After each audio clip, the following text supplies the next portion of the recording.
Hello everybody and welcome to Rest and Reason. I'm RP the Red Panda and today we're going to be covering an absolutely excellent little party game, A Fake Artist Goes to New York. Now, this game is really best described as a battle of wits, and it kind of feels something like this. Clearly from the evidence of this line right here, you, my good sir, are the fake. For you clearly did not know that we were drawing this. Right, Governor, but I think you're missing something.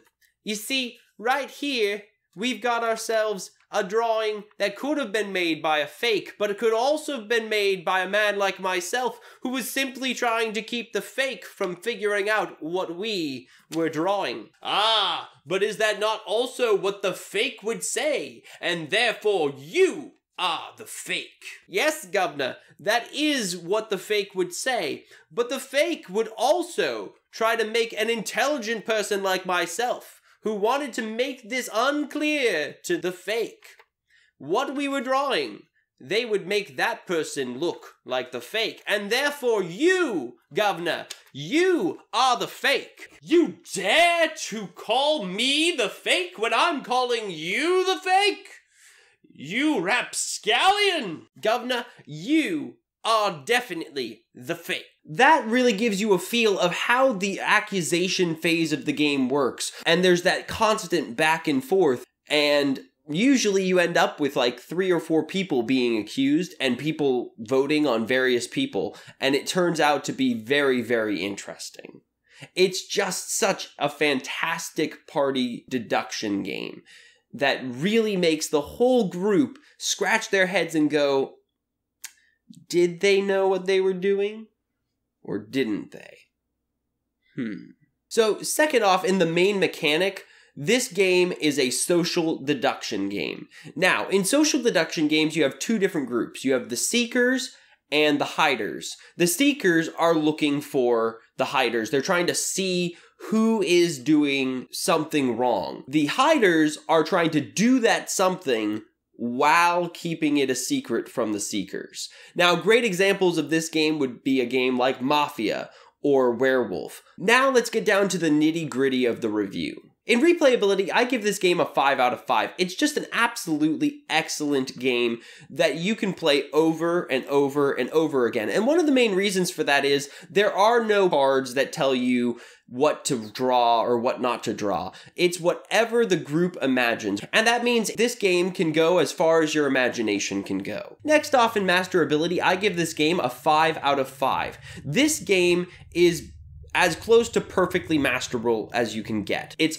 all skill. It's skill in when to decide to draw what, how to draw it, how to convince others that you drew what you drew because you knew something or you didn't know something, and knowing exactly when somebody's faking and lying. All of it is skill. In novelty and mechanics, I give this game a 4 out of 5. It's not a super new game in some ways. It's the classic social deduction game. But it does add something really new in that what you're doing isn't nefarious or evil. You're just drawing something a little different than everybody else because you don't know what you're drawing. And I love that element of the game, that it takes such an old, kind of stale genre and updates it. Next off in synergy of the mechanics, I give this game a 5 out of 5. This game's mechanics are synergized absolutely beautifully. It's beautiful.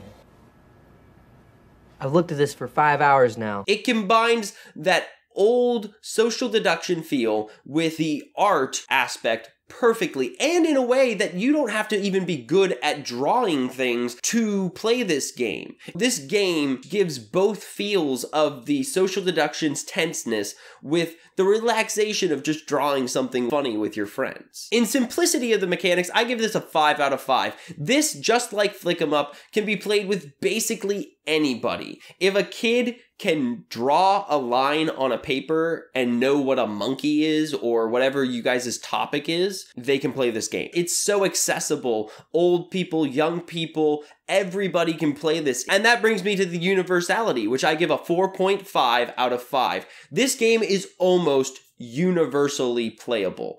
The only reason it isn't is because you probably need about 5 players at least to play the game. It's just such an awesome game that, as you can see, it's such a small game that you can slip it into your pocket and bring it to whatever place you need to bring this, you can bring it. It's this big. This is all the pieces. And you don't need any table space. This game you could do basically anywhere with basically anyone at basically any time. Next up in mechanics, I give this a 2 out of 5. This game's mechanics kind of feels like this scene. Actually, we don't do that here. This is an installation art piece. This coffee table? Yes, we don't put drinks on it. 500,000? You say this theme, and the theme is really interesting and sounds really cool. Okay, so like a fake artist goes to New York and they're trying to blend in. It all sounds great until you realize that just like that coffee table in the scene, it's not functioning as a coffee table. It's not a game with a theme. It's just a party game. It could honestly be renamed Who Didn't Know What to Draw? And that would be a more accurate title than A Fake Artist Goes to New York. For me, it's important to point out things where the mechanics and the themes don't match up, because a game that can do the same stuff this does, but with the mechanics matching up, would be an objectively better game than this one. Next up in artistic theme, I give this a 3 out of 5. There isn't a lot of art, as you can see. Obviously, this box can't really hold much art in it. But it does have this cute little picture on the front, which really goes with the sleek design of the game and how it fits into the pocket. All of the inside pieces really work well to make you feel like you're making a collaborative artwork. But it isn't excellent. It's not an Everdell. It's not a flick 'em up. It's not a game that super artistically evinces the theme, partially because the theme is so weak, like I already mentioned. In thought, I give this a 4 out of 5. Now, this might seem like a game that doesn't take a lot of thought. And honestly, it doesn't have to, and that's why I don't give it a 5 out of 5. But honestly, you could sit there agonizing about what to draw, because you have to make the decision, do I want to make it very clear to everybody that I know what we're drawing, or do I want to make it kind of vague so the person beside me doesn't figure out what we're drawing if he's the fake?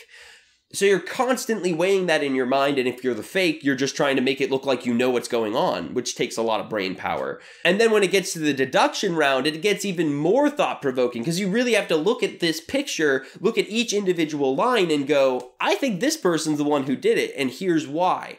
And that person then will get to respond and might make you doubt that. It's just so much thought for a game that seems so silly. Lastly, in energy, I give this game a 5 out of 5. The energy of this game is just so excellent. One moment you feel kind of like this.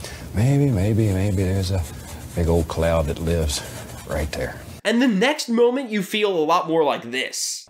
Hey, you mind taking that gun out of my face? Please, really. I mean, it makes me nervous. It's just, as I said earlier, perfectly mixes that social deduction stress at the same time as, because of the drawing element, feeling very peaceful. It's not like Mafia or Werewolf. In this game, you just drew something that you didn't know what it was. That's it. And that's why this energy is so perfect, because anybody will probably want to play this game again for a different reason. So in total, I give this game a 4.3 out of 5. Now, that's a really excellent score. It's a little bit lower than Small World and Flick 'em Up, and I think the main reason for that is it's such a small box, right? This is a cheap, small game. It won't take up a lot of space in your room. It isn't going to cost you an arm and a leg. But because of that, they didn't spend any extra real money on making the theme real strong, on making the art better. And that's okay, because I would highly recommend buying this game. This is a game I want to play at least 10 times or more with my gaming groups at various different situations, because it is such an excellent game. And if you would like to buy this game, please go down into the description, hit that link. Now, I would really like to know, what other deduction games have you guys played? Do you guys really like Mafia or different other games that use this mechanic, maybe more complicated ones, put those down into the comments. Let me know which games you guys really like, and maybe I could do those in the future when I get out of the beginner game section. Also, lately I have been really connecting with the board game community, and I wanted to give a quick shout out to the podcast We're So Bored. It's an excellent little podcast with just a husband and wife duo who really get into the games. And so if you like podcasts and you like board games, this is a place to go. So go ahead and hit that subscribe button so that every week you will get a priceless piece of art for free. And as always, thank you so much for joining us today on Rest and Reason.